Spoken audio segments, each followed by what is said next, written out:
Hey guys, what is up? It's Martini's Cantina here. We are with the great creator, David Nakayama. How are you doing today, David? Hi, how are you? Thanks for having me. Good. I'm so excited. We met at New York Comic Con and I kind of begged him to do a show and he said, keep pestering, and here we are. See, it works. Yeah, exactly. Persistence is key, right? Right. I'm always happy to talk, but I have to be reminded. I have to, like I have this long list of things I need to do, and it's always a deadline coming up. And it's not that I can't squeeze 30 minutes in to have a nice conversation. It's just that I forget. Oh, I totally get it. I mean, as you guys know, if you guys look at the poll list weekly, there's 3 to 4 Nakayama variants out every single time, especially these past few weeks. It's been crazy. This was a special week. It's not typical that there are three in every given week, especially from three different publishers. That's unique. Yeah, that was really cool. I didn't even realize that the Hellraiser was out, but we'll get to all of that. So I'm primarily a Star Wars channel. So obviously, I loved all your Ahsoka work and your Bounty Hunters work. Would you mind just kind of giving the audience a little bit of background about yourself? Sure. Well, aloha from Hawaii. That's where I'm from.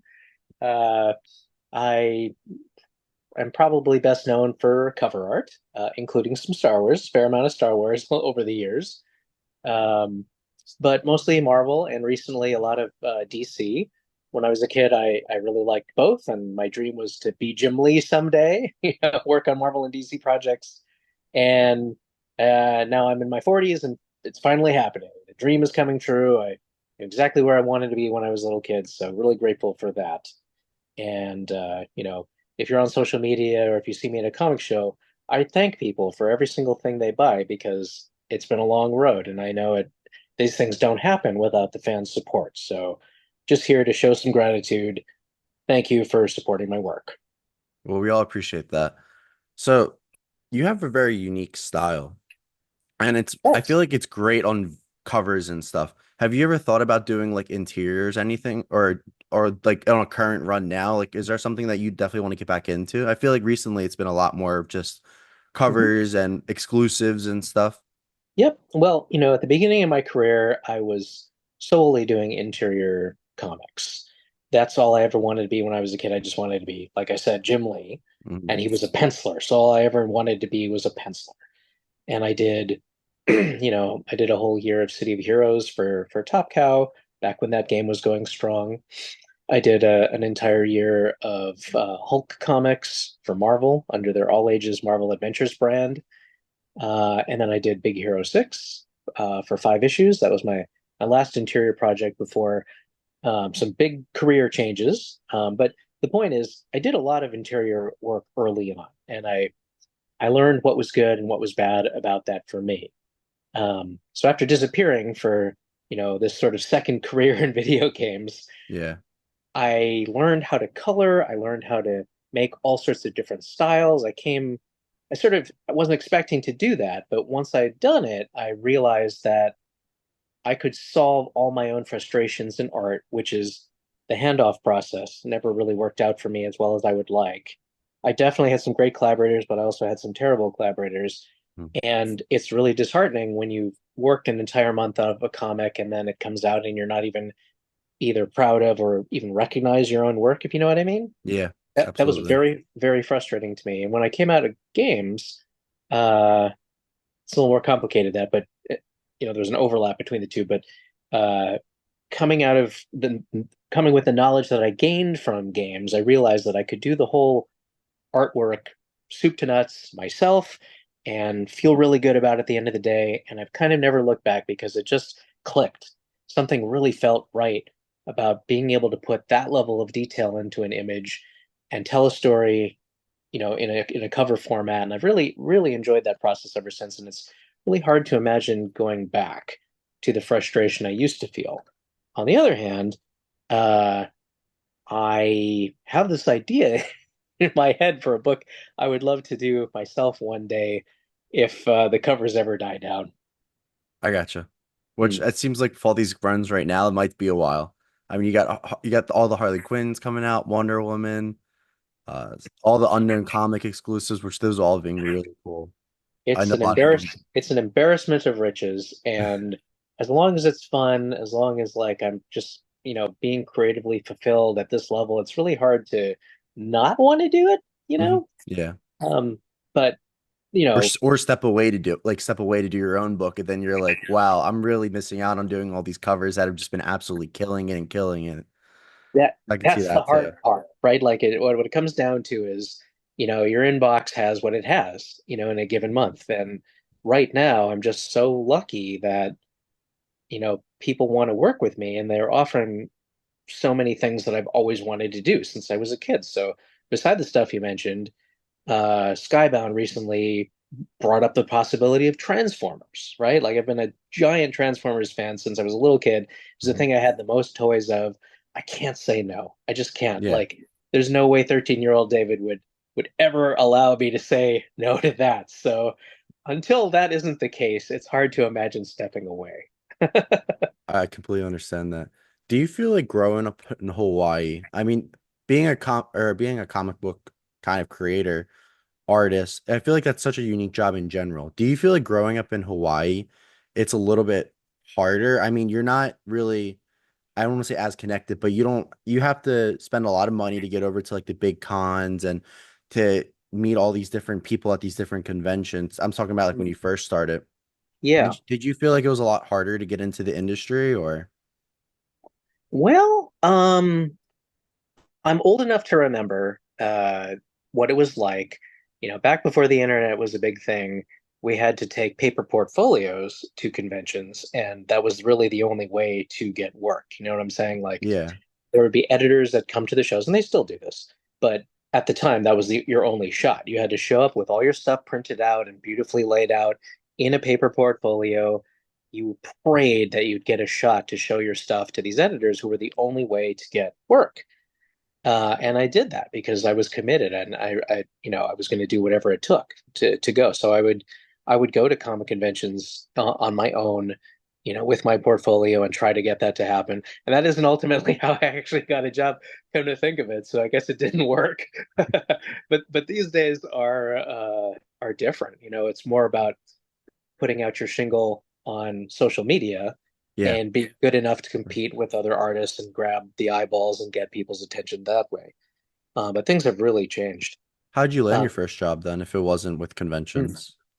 Yeah, it was, well, I guess in part it had to do with conventions. Like I met, I think what ultimately happened is I started getting friendly with some folks at Top Cow, Mhm. and then ultimately won this magazine contest that the prize was an internship at Top Cow. So it was an opportunity to go in there and learn from Mark Silvestri himself, legendary X-Men and Wolverine penciler Mark Silvestri. This is a really big deal to me. This is like, shortly after Image was at its height. So a chance to work from the master and learn and have books, that you could, cut your teeth on. And that was how I got started. Gotcha. I mean, Uncanny X-Men's like, or just the whole X-Men, like that's like my main run that I'm trying to like collect eventually. So like Sylvester's Sounds good. such a big name, especially like so many cool covers in like the 200s that are just absolutely fantastic. W- He's fabulous, and as good as he is, still underrated somehow. Like I agree. in any Hmm. breath that, you're mentioning Jim Lee or McFarlane or Liefeld, he needs to be right there too, because he Hmm. was just as important, just as formative to why we care about the X-Men today. Yeah, I have nothing but good things to say about Mark Silvestri. Absolutely. And then little David running around, he wants to go to a comic book store. What was your weekly pickups? Was there a certain character that I know when we talked at the convention, you're a huge Wonder Woman fan. Was there Hmm. someone that you were always like, okay, mom, like I gotta go. We gotta I gotta go get my books this week. Who comes to mind? Yeah, right.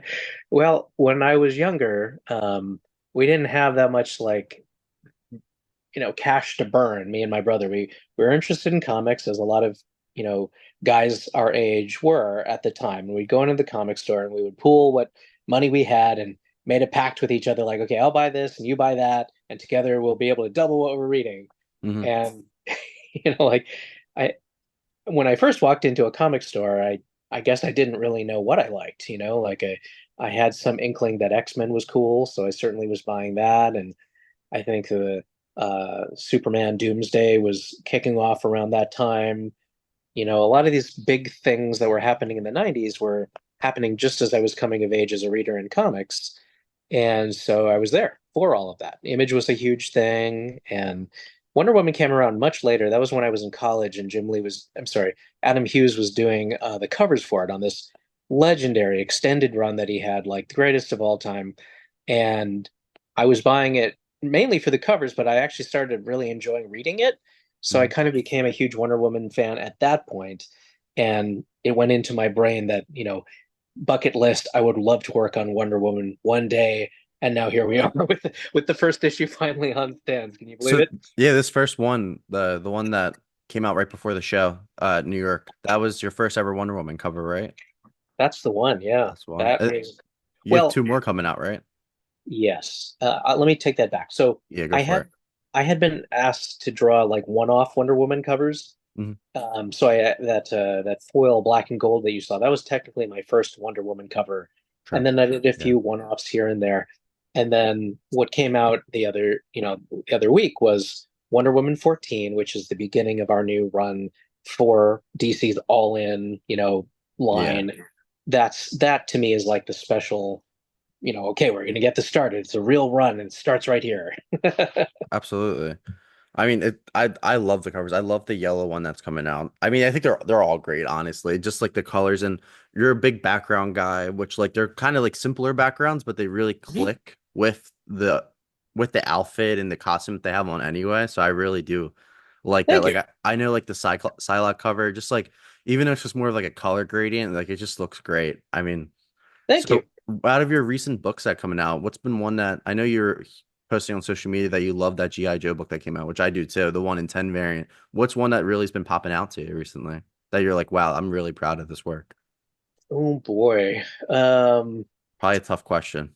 It is. I one thing that pops in my head, I just posted on Blue Sky this morning that I'm excited about Magic number one, which I have a cover on. Okay. That Oh, one's I exciting that's too. cool. I did see that. Thank you. I'm excited about that one for a few reasons. One is I love Magic unequivocally, top three X-Men character. She's great. I will always take a Magic project. That's number one. Number two is the book is exciting because it's, she rarely gets a solo title. It's got an A cover by Campbell, who is my greatest of all time. I adore Campbell's work, and fortunately, have been able to tell him so. That's been very gratifying. Hmm. He knows that I'm a big fan, so that's lovely. And then third, Marvel has really done, I think, me a big favor by, you know, not only do I have a cover on the book, but there's a 1 in 200 variant. They made a big deal out of the art in the Marvel previews, and they're even doing one of those, those custom short boxes where it has the art of a certain character on it. Yeah. So they're even doing one of those with art by me and Campbell on the other side. Like, what's better? Nothing. Yeah, Nothing is that's better than awesome. it. This is great. I'm so excited about every single part of this. Would you say that like your artwork, I mean, I don't want to say like you base it off anyone, but what was one of your biggest influencers growing up? I mean, you're saying that you're 90s, so like you said, McFarlane and where would you say like those three, Liefeld and them were the main three or?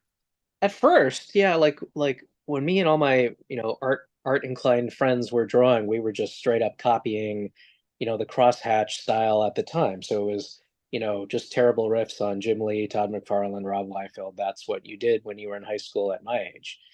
But as I got into it, it changed a little bit. I really liked the structure, that Jim Lee has in his work. So he kind of he was the reason I got interested in comics in the first place. So he was always going to be my George Washington on my Mount Rushmore is how I like to describe it. Mhm. And as I got more into it, I discovered, folks like Adam Hughes, who is even more like the cleanness and the structure of his work is so like, top tier. I studied that extensively and tried to understand what made that tick. And then later in college, did the same with Campbell. So those three guys were like my North Stars about what I wanted to achieve in comics, right? Like that level of draftsmanship, that level of standout quality and expressiveness, like everything that they had going on. I was like, I have to learn how to do that. Oh, Pretty Girls also. Mhm. It was a part of it for sure. All three of them are great at that. And I just had so much respect for it and wanted to somehow absorb that knowledge. But then that strange thing happened. Like I told you, I had this sort of weird career detour through video games and ended up having to, without planning on it, learn how to paint digitally. And so the weird fusion of that old school comic approach plus digital painting is where I am now. I'm a product of those two things together. So like when you have a current cover now, is it all digital or do you pencil like the basis and then do the scan in or? I can do both and get to the same place. So obviously, like I came from a traditional background, and that's always the best way to go, especially if you're smart and you want to make money, Mm, because those originals are valuable.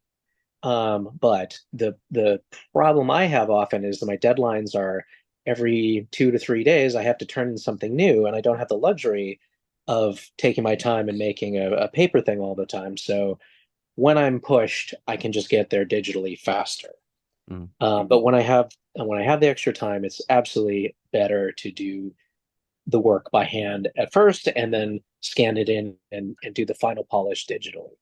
Gotcha. And you said did you say you went to college or you, Yeah. did you go for drawing or art in general or did you feel Yeah. like that helped you at all? I mean, I know a lot of people feel like it's one of those things like you go to business school and then you get out in the real world and you're like, wow, what just happened? Like I'm a nurse and I went to nursing school and I'm like, wow, I that didn't know. help me at all. Like, did you feel like it was kind of contraindicating to like where you are now in terms of like style and stuff and just like overall structure of characters? Did you feel like it was a lot different than what you were taught or? Yeah, it was a weird path for me, man. Like school, I was just so nervous and not sure of myself, and I didn't know if anything was going to work. I didn't have that self-confidence and knew I wanted to do it, but I hedged, right? I just kept hedging where I picked this school where they had a full art school just in case, but I Mhm. took courses toward possibly medicine just in case. I was just kind of bouncing around, and like by the time I hit sophomore years, I started really struggling with math heavy courses like math macroeconomics. Had my first like failure academically like in my entire life, and I went, whoa, okay, I guess I better get serious with art because this other thing's not happening. Yeah, So I get that. right. It's such So a culture shock in college. Like like I was always like a B to A student, and then I go there and yeah. I'm like, wow, that was a C. That was a D. That was not great. Yeah, no, it was shocking to me. I'd never failed anything in my life, and I encountered this thing that I could not do. I wasn't like I wasn't trying. I just couldn't do it. My brain wouldn't do it. So I had to rethink what I was good at, and I felt compelled to put a good faith effort into the art thing. Now, to answer your original question, though, the school was weird for me because that art school was not like the kind of feeder school that you would have if you want to go into, you know, it wasn't Cal Arts, it wasn't Mhm. like you're gonna learn how to digitally paint and you're gonna do concept drawing and comic books. No, they weren't into that stuff at all. They were like very old school, traditional life drawing, collage. Like I don't know if I learned very much. I did my best to like kind of like create classes for myself that would teach me things I needed to learn that I knew I would need to learn. And they let me do that sometimes, but the major itself was not actually that helpful, I think, in the end. It was purely like the things I assigned to myself where I learned the most. And so I wasn't ready for work. I came Yeah, out of there with a degree and, it was a good time. I learned a lot in college, but it wasn't the right stuff. So I still had another couple of chapters of learning to do before I was anywhere near ready to be in comics. gotcha. And kind of going back to that, just when you were in college, like one of my favorite questions is always like, did you have a character that you were trying to like develop through school or like anything like that? Like, were you always doodling like a certain like hero or a certain guy that you were like, this is going to be in a book one day, or like even just the idea of having it in a book sparked your, you know, drive to keep drawing and drawing? Because I know John Romita Jr. I did an Yeah, interview with him and cool. he kept drawing like the Prowler. But like at Mm, that time, like he was just saying like my art sucked. He was like I think 13 or 14, he was saying. And yeah. his art was awful and he took it to Stan Lee and he goes, your art's awful, but the idea's there. Like, did you Ah. have something there that you were like, I'm just gonna keep drawing, keep drawing, keep drawing, even if it's not good, I want to make it somewhere with it, or No, not like that. That never happened to me. I never was married that much to characters, and I was much more interested in creators. So Hmm. if I didn't care what Jim Lee was drawing, I was buying it. You know what I Yeah, mean? So like whatever my favorite creator is working on the time, I was probably drawing that, yeah. on the side. And I never really had my own thing that I was that married to. I would bounce between, short projects that I set for myself, but none of them was ever compelling enough that I kept coming back to it. Hmm. I feel it. I remember, or I was saying to you earlier that like I'm like that to you. Like I don't even read GI Joe, but I Mhm. bought the GI Joe book. I was like, whatever David puts out, you got to buy it. I mean, you just have great work. Thank And you I think it very was, much. what I was it, appreciate that. Hellraiser cover too? Yeah, Hellraiser. Are you thinking of Heatseeker this week? Heatseeker, sorry, Heatseeker. So many Yes, books sir. pulled out. Yeah. Like I don't. I've never read Heatseeker before, but now I have a Heatseeker book. Like, Well, it's the greatest compliment you can pay to an artist when you follow them just based on, liking that creator's work.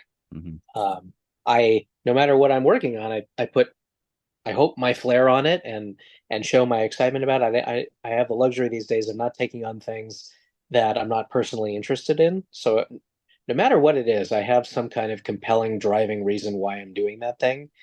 Um, with Heatseeker, it was interesting because the guy is so cool. He has somehow collected every great cover artist you can think of to work on this pulp noir book that he has, and it's a great book. And just on the strength of his own talent, he's been able to, get the best cover artists in the business, publish this successful book for many, many issues, defying, all gravity in the industry, where it's really hard to keep a series going. But dang, he's been doing it for years, and they're great and they're high quality. And I got to know him at cons, and he was very, very nice and kept asking if we could work together without putting any pressure. And it just felt fun and natural, and that is how we teamed up. Gotcha. And would you say cons, like, would that be one of your more favorite parts of the job? I mean, at New York, there was, I'm sure you've met thousands of people at that show. I mean, that was a crazy show. Every single time I walked by, your booth was packed.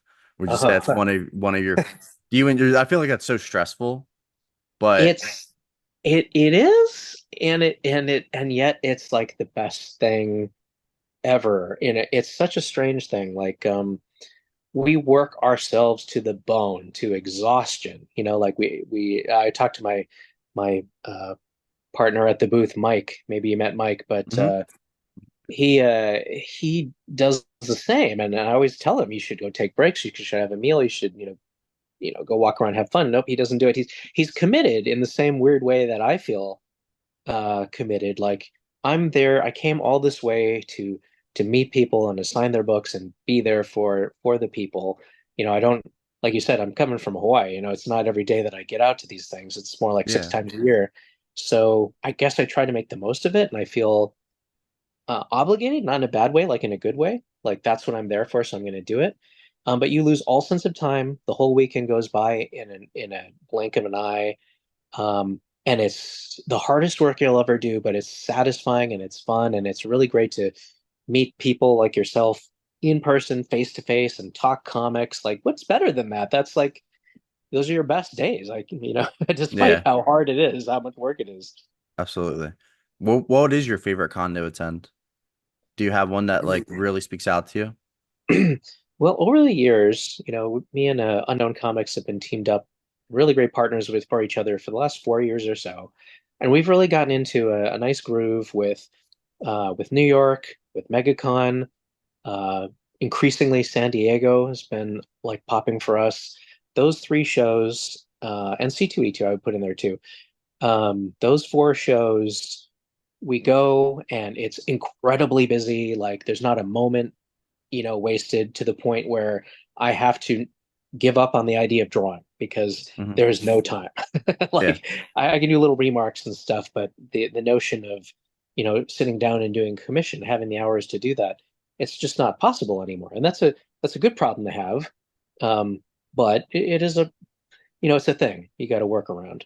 yeah. Do you do a lot of commissions? Like, is that because Well, I I feel like used to. I gotcha. Yeah, it's really changed. Like I would say in the years, 6 to 10 years ago, totally different situation. I Mhm. would come out and do the shows, and I'd be at Artist Alley, and I'd have business, and I would, sell, the comics that I brought in my suitcase, and then I'd have some hours to do commissions, and I kept busy, and I made my money, but mostly through commissions. And then what changed is as the business has become more about our special exclusive comics and signing them and remarking them, the time, like the number of people that are in line to buy those things has increased, and the amount of time to draw anything has gone down. So I guess like I should have, I guess that's to be expected. Like I remember going to Campbell's booth at San Diego years ago and wanting I was there early. I was on the first day and I thought, oh great, I'm in one of the things I want the most to get a drawing from this guy, right? So I go up to him and he goes, oh man, sorry, I can't do it, I don't have time.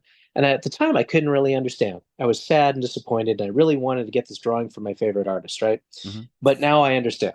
Yeah. He's too busy. He doesn't have the hours it would take to draw it. He just doesn't. He's got stuff to do and he's going to be busy, but not for drawing. That's just how it is. Is that something that like commissions, what is one of your favorite things to do? Is it covers, commissions? I mean, with commissions, you have like, I mean, I feel like your art, you kind of have a little bit more of a free reign anyway, just because you have such a unique style. But with commissions, like it's, your own work, pencil to paper. Like, what do you enjoy doing more? Drawing commissions or covers? Or, I mean, I know the pay's a lot different, but Yeah.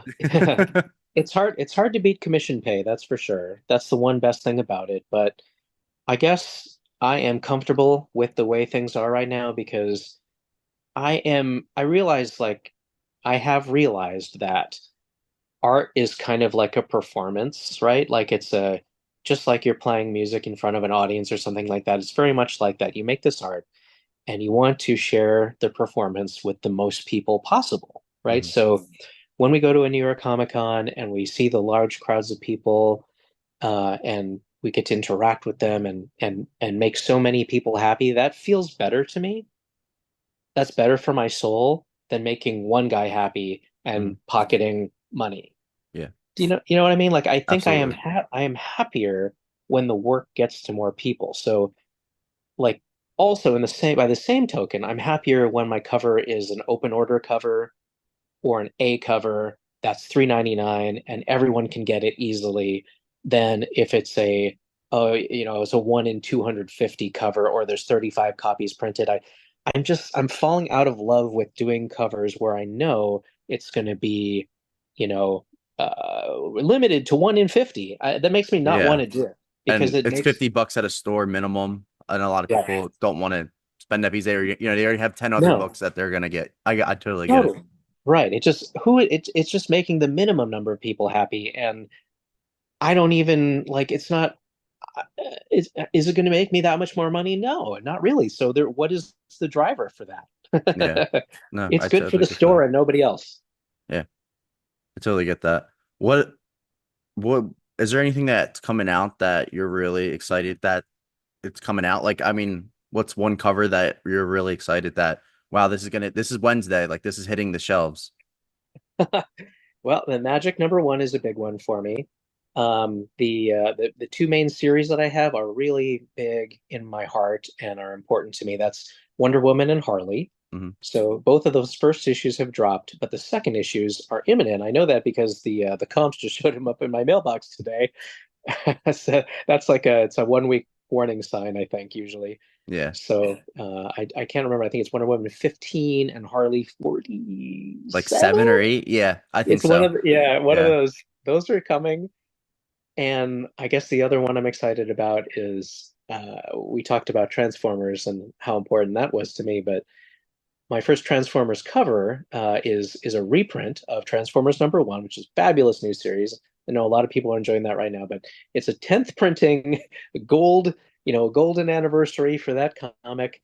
And I have a cover on it, and it's just me going, okay, here's my chance to draw Yeah, Regan Optimus Prime looking awesome and heroic on a cover. Let's go. So it's big to me in that way. I gotcha. For Oh, Star Wars, I mean, what Ahsoka, like, did you have a character in mind that you really liked drawing for that series? Or like well, one that you really want to put on a cover? You were like, okay, there's a character I really want to put on the cover for this series. Well, as a fan of the show, I like a lot of the characters for sure. Ahsoka being the most interesting, I think, visually of all of them. I definitely wanted to focus on her. But that number one cover, we really went all in. Like just about every major player is on that cover in a way that we didn't really do for any other Star Wars cover. It's for sure the cover the one Star Wars cover I've done with the most characters on it. Hmm. Uh, Other covers I've done have been more single character focused or storytelling driven, like the Han Solo series that we did. But that Ahsoka cover, the more I think about it, is extra special to me. And pairs very nicely with the Mandalorian cover from the previous year. But that one was more about that specific episode, Hmm. so like the Crate Dragon, the Marshall Cobb, Yeah. they're very specific to that one episode. Were you a Star Wars kid growing up? Like, was that kind of one of your jams too? Yeah, I'm old enough that when I was a kid, there weren't that many movies. Yeah. Like my dad had video cassettes of certain movies, including Star Wars, Indiana Jones, certain other ones, but you just watched it again and again. Like there weren't that many choices, so you just watched the good ones over and over. And that means I probably watched Star Wars, Back to the Future, Indiana Jones, Ghostbusters dozens of times. Like that was a big deal to me growing up. What was your favorite Star Wars film that you were just like, just as awesome? I know a lot of people say Empire Strikes Back is like kind of like the main one. I don't Yeah. disagree with that at all. The way I digested them was it just Star Wars, like I Yeah. wasn't thinking about what episode it was. It was like all one continuous kind of story and interchangeably so, like whatever episode we were watching didn't really matter. I could tell you like cool parts of every single one of those films Mhm. that I like. I guess like as an adult, you probably got to say Empire. That one's like the most flawless film to me. Yeah, I agree. Um, Everyone thinks or says that, but yeah, there are reasons they say it. It's a pretty good film. Absolutely. And one final question. Mm. Tons of different Star Wars covers, or sorry, series coming out with Charles Soule kind of taking over. Any chance that you'll be hopping on any of those, you think? Um, so it's tough to schedule. Like they have extra demands on scheduling because of the approvals process. So they know I love Star Wars. They know I'm up for covers here and there. We do always have something coming. So I'll be back for the final issue of Ahsoka, number 8, Okay. main cover A, in which she fights Elsbeth. So look forward to that. Yeah, we'll do a Uh, little sneak peek. yeah, I don't know if that's been announced yet, but or revealed yet, but it's finished, and Yeah. it should be in a preview soon. And then also we have big plans to go to Celebration this year, or Oh, next dude, year that's rather. awesome. In Japan? Yeah, Yeah, that's yeah, I'm really cool. excited about that because I haven't done it before, but my retail partners have been doing it the last couple of times and having a great like smash hit success. So they're like, "You got to come." I'm like, "And it's in Japan." Yeah, you're right. I got to come. Yeah. So we're hoping to do a special cover just for that show. It's very cool. A character, number one character I most want to draw. Guess who it is? Is the character we're going to do, and it's going to be on just the best possible book you could possibly ask for that to be on that the synthesis of the character, the book, and the event, I think is going to be really special. That's awesome. Now I gotta make sure I remember to search it up on my eBay and get it ready to roll. I gotta pick up one of those. That's awesome. Well, thank you so much again, David. I appreciate you for joining me. It's been You got it. awesome. Thanks so much for spending the time chatting about comics with me. It's always a pleasure. Absolutely. Well, guys, I'm Nick, Martini's Cantina here. Remember, all those links will be down below. This is David, Mr. Nakayama, the current goat, is what I always like to say to all my friends. Thanks. Have a Adios, great guys. have a great day and have a drink on the galaxy, guys.